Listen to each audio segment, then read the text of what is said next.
Hey guys, tonight we will do a recap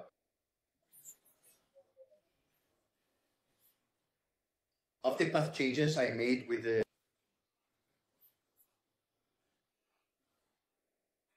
COVID-19. Unlike other evenings, I will take you with me and show you the bike a bit closer. Let's go. So, as you can see, its equipment, its tower is no longer there.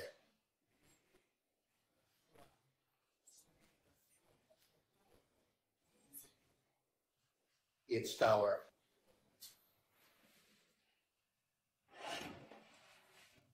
And this,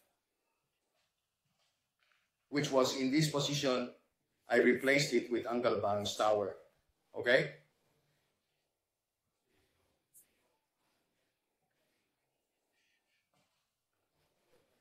The tower is made of aluminum. I modified the top plate because it had a mount for a paper road book, but the digital road book doesn't fit.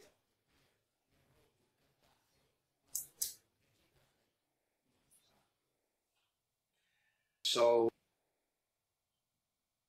Uncle's tower.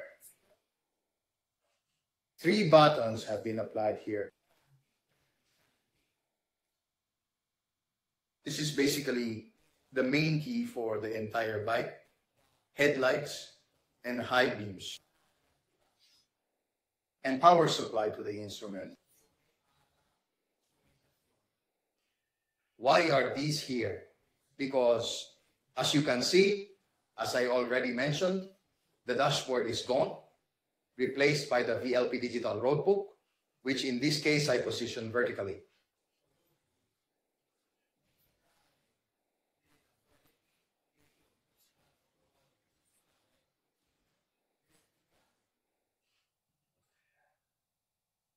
All the instrumentation that was originally mounted on the handlebars is gone, so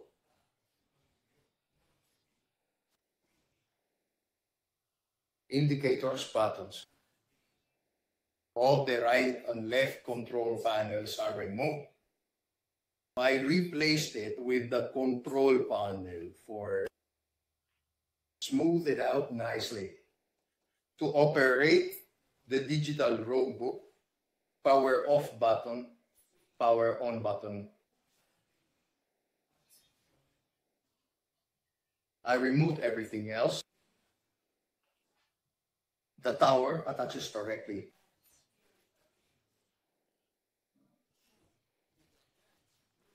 On pre-existing mounts on the bike, welded on, so you just need to screw them in. The tower perfectly houses all the wiring, including the front panel.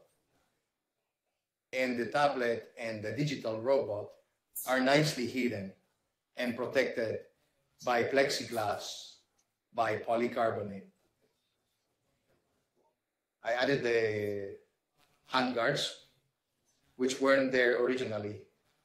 These handguards connect directly to the brackets where the mirrors used to be, but I don't need them for the race.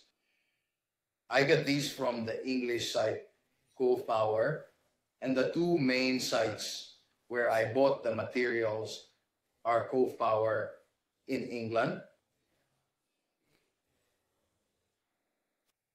Uncle Wang is in China. These are the 2 websites I used to buy the materials. After that, I replaced the tank. Originally has these 2 caps with a connected group that goes to the center. I replaced it with these and the rear one as well, since some races you saw in the Dakar where Cesare had some problems, it was the rear vent on the tail end, which is down here. All I did was take a vent like this under the tail end, spin it around, and use some zip ties to close it. And here I put a service cap. Be careful with the thread because it's not easy to find. A service cap with its shunt. Here I created a plate that connects to the 4 screws.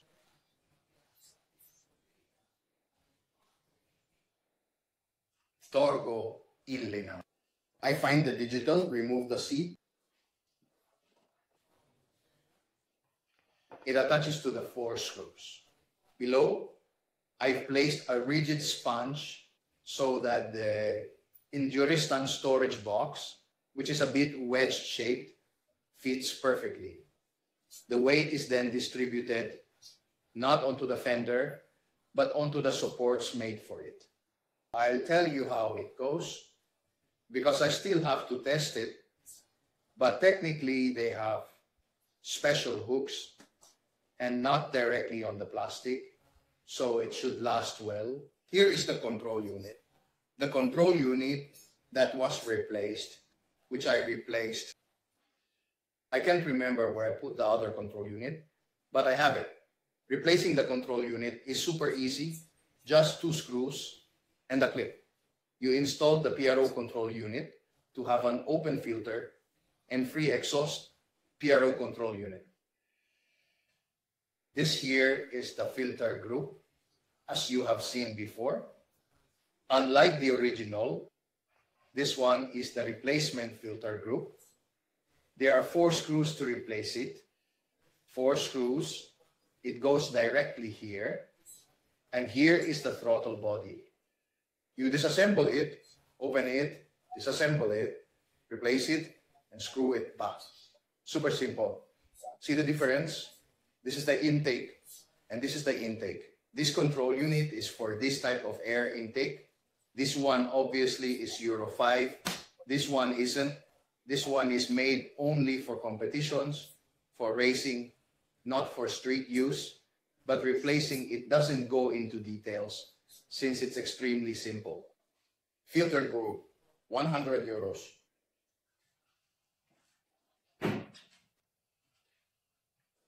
What next? After passing the Corco filtro, I changed the sprocket. The sprocket is 52. To mount the DV2 column, you need to replace the chain because the original one doesn't fit. When moving everything forward, it won't go up and will be too compressed. So it won't go up. Longer new chain, so it reaches the center and can be adjusted so that the 52 doesn't slip off to touch the reinforcements that are back here, because otherwise it would move too far forward. So a 52 tooth sprocket, top speed 160 kilometers per hour. Replace Katarina with a new one. You change it, you fix it, and you put it back together, and you're good to go. The sprocket I installed is the same one I use on my K rims. I have a KTM 300 from 2021 and 2022. I got this sprocket from MX. By selecting K300, I tested its functions, they were fine. And I got a new K300 2022. I call them steps, meaning aluminum inside and steel outside. I need them for when riding in the sand and other conditions. And this is for the gears. Behind the beautiful talon tires, reinforced with Kevlar on the 908RR.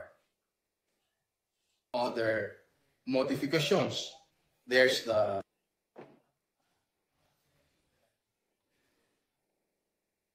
OBD port.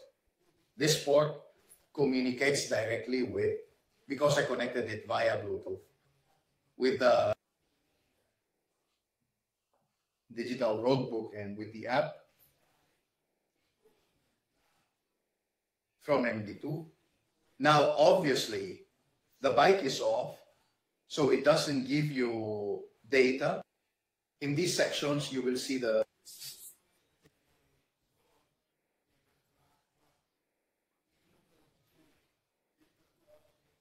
a very, very useful application here as well.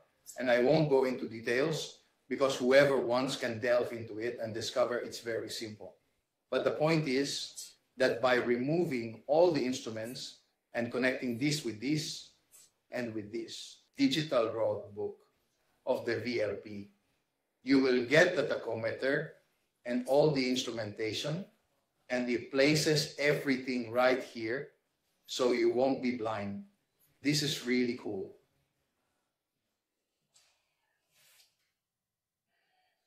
Then I installed the steering damper.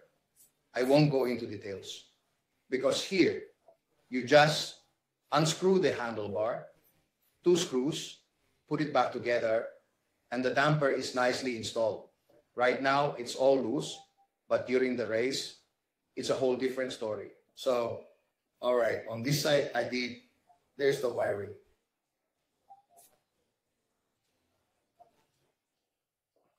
I used it. Special connectors where you can connect the power supply, allowing you to multiply the positive and negative terminals. I've already shown it in previous videos. There were some details. Here is the antenna, satellites that connect directly to the tablet. And this is the aviation socket.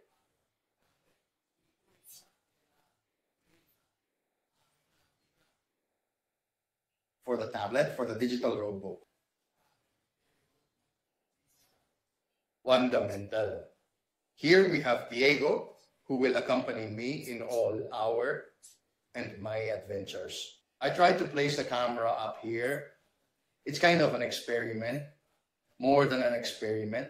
It's a bit of a gamble. I've activated the stabilizers to the maximum. This isn't an ideal spot regarding vibrations. I'll see how it goes. It used to be on the helmet, but I didn't feel like it because it may not seem like it. But a camera on the helmet for many kilometers, for many days, for 300, 400, 500 kilometers every day, it may not seem like it, but it really strains the neck. This time, in all my previous videos, I always had it on my head with all the telemetry because this is a Garmin Beard. It connects directly. That is, I have a heart rate monitor, so it connects to the heart rate monitor. It has its own internal GPS. It gives the speed. Later, you will see, or you have seen the other videos from previous rallies where you have all the real-time telemetry. Really awesome. I put it here in front. Let's see how the experiment goes. I hope I can get some good footage. I put on the fork savers, the fork socks. I put them on all my bikes because I've seen that with this kind of protection, basically,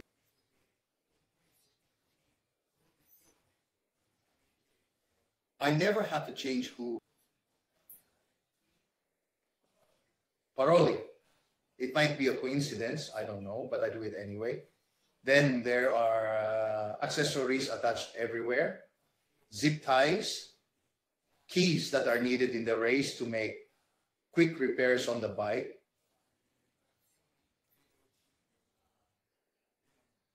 Moving over to this side, I have the complete exhaust. The exhaust, to be clear, is divided into 3 parts. There's the first piece, the manifold. The second piece, where theoretically there is the catalytic converter and the silencer. The manifold is still the original. The Racing Claudio makes the exhaust. I wanted it in one piece, steel and titanium. Only the canister, because it was 400 grams lighter and it can count. A single piece fits in. Removing and attaching it is very quick. And it's also used for changing the oil filter. I put a guard on the pump. I changed the oil cap. I replaced it because I saw some posts where someone accidentally broke it. Additionally, I changed this. Originally, the bike has 2 fuel hoses with a quick release fitting, which cannot be used with Euro 5 on the road. But if you do not use it on the road and use it in competitions, you can use the Fortress tank by simply connecting it. I put one P2, a shutter, a valve to be able to open or close the rear tank. It depends on the travel lengths of each stage. A 16-liter tank in front, a 16-liter tank in the back.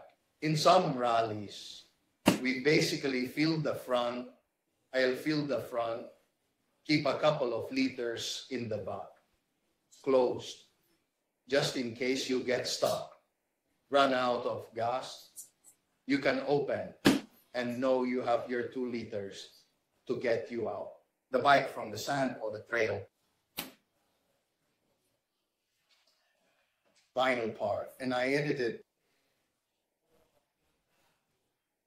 the over suspension, and I'll show you what it is. This one. I just mounted it, adjusted it,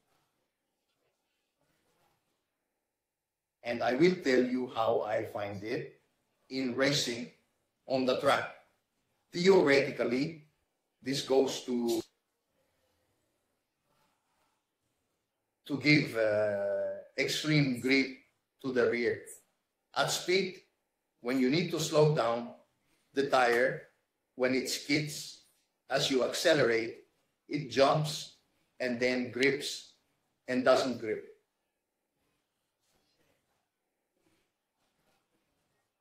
This system allows you to keep the tire glued to the ground at these frequencies.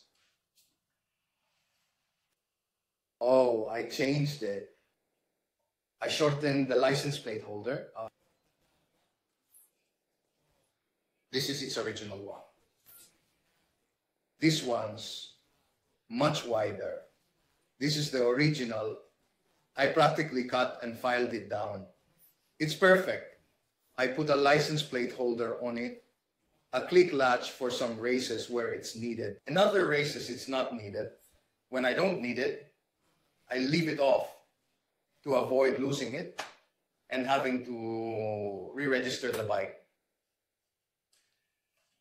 Coming back here in the front, as you can see, besides the hand guards, foam grips, and the blister prevention system, I shouldn't miss anything.